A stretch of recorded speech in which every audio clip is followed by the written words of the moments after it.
Warning, the following includes footage of high-priced lobbyists, a Randy senator, and me attempting journalism. Viewer discretion is advised. Senator Marchion's office. Yeah, hi, is this Senator Marchion's office? Her constituents are livid. You could not air without a string of bleeps what I'd like to say to her. May I ask who's calling? Yeah, it's Blake from Cafe. We're doing a video report on the Hoosick Falls water situation. This ought to be national news. There's real bitterness and really open warfare now. Is this New York's Flint? We're talking to some local leaders. You should be on our side. Okay, hold on 1 second. Hold on? Did she know who she was speaking to? Watch me give her a piece of my mind. Thank you. I called Senator Marchion to ask about Hoosick Falls, a small upstate New York community she represents. Recently, residents were told by the feds to stop drinking the water there after the state had suggested it was okay. Now, many are contaminated with the chemical PFOA, and they want hearings about what went wrong. But Marchion says no. This village was grappling with this terrible health problem. Really odd cancers up in Hoosick Falls. And really it came out to the public only after the EPA stepped in. The Cuomo administration knew about this a year and a half before the people were advised. Don't drink your water. It was shocking. We're scared to death. The EPA, right before they sent out the letter to the village, was raising the flags that this was a really significant problem. The EPA was actively urging and pushing the Cuomo administration to warn the people. For 18 months, everybody continued on drinking water. There is young children, babies, that started their life off drinking that water. And the Cuomo administration was saying they didn't want to raise alarms. They didn't want to cause undue panic. You guys gotten PFOA tests? Yes. The average American probably has about 2 parts per billion of PFOA in their bloodstream. Mine's 148. My husband's is 231. My oldest, who is 10, is 51.5. My youngest, who is 9, is 46. Why didn't anybody from the health department get fired? How could they have failed so miserably? Folks in the village think that the only way to do this is to get an actual set of hearings where all the issues can be aired. But while the residents want a hearing, Senator Marchion has pushed for a task force instead. So I asked them, why is a hearing so much better? The public is allowed to go and ask questions. There's subpoena power. A task force would be appointed by Governor Cuomo. He generally picks the members of the task force, and then they come out with a report a certain number of months later. The criticism against that is, Do you think he's going to put anybody on there that's going to speak against him?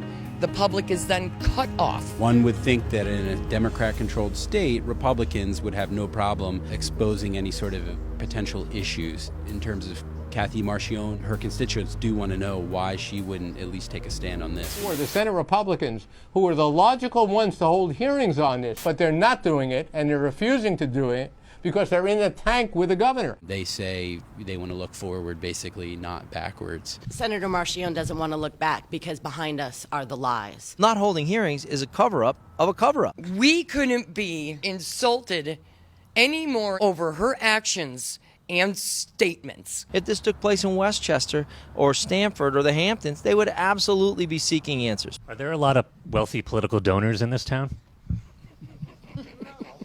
Where are they? Any of you friends with millionaires? Got any millionaire friends? If I was, I'm single. Show him this way.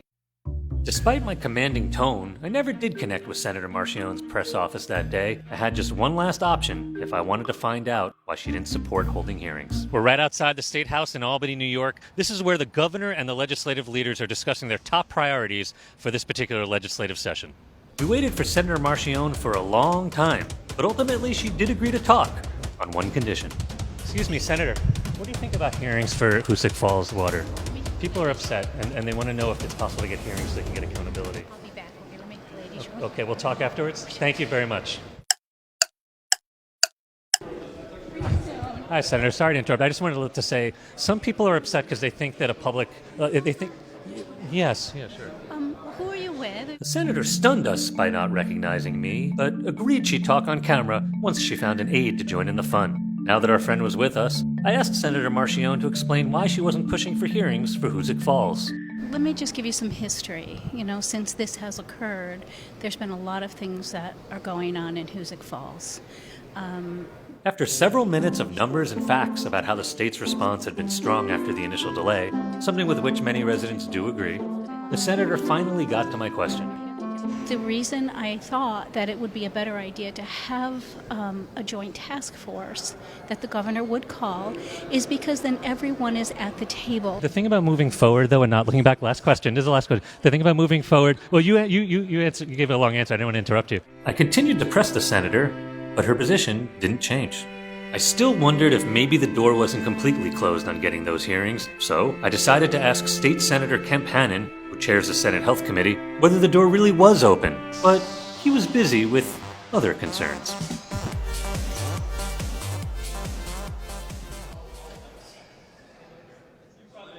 Excuse me, Senator. What do you think of getting water hearings for the water crisis in Hoosick Falls? Do you have any comment on that? Senator, hearings for Hoosick Falls victims.